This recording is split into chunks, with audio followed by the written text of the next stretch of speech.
One of the key things that I want to talk about in terms of insulation is I asked these guys, let's prepare this slope and dig me a 6-inch by 6-inch trench.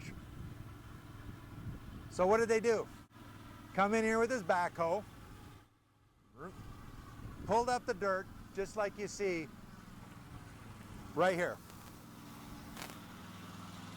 So he pulled that up. Why?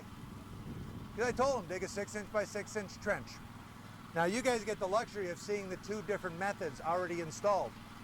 The method I prefer is right here. The method that you're going to get on your construction site is right there. Now what's the difference? You can understand why the guys did it this way. He did it because that was easy. Just dig a 6-inch trench. What we did here is we dug the trench and we put the dirt on this side. Roll the blanket, put the dirt back, and then pull the blanket over top. Now, why is that important?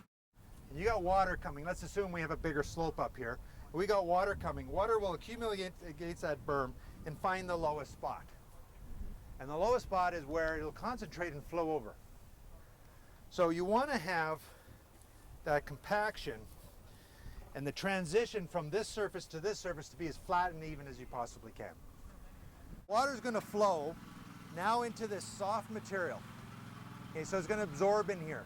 We're going to get more weight and more water and more, there's no protection. Until, if we don't have it perfectly flat, we might get a blowout and we have this area that's unprotected with any type of mulch. Something so simple and so common can make such a difference in terms of insulation.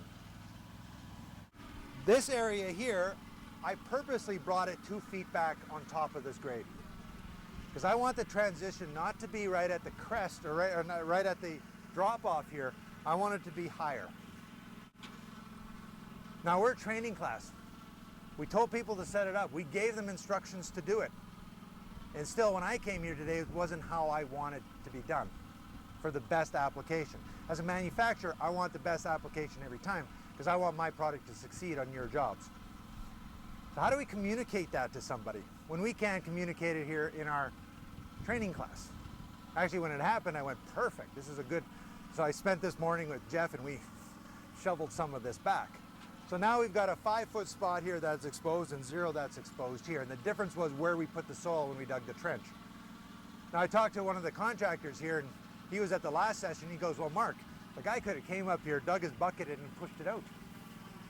Like a thing, to dig a 6-inch trench with a big hoe, you could push it out this way. He didn't have to bring it in. But it's typical common sense for the operator to drag it in versus doing that. Not much more work, actually no more work, but a much better job.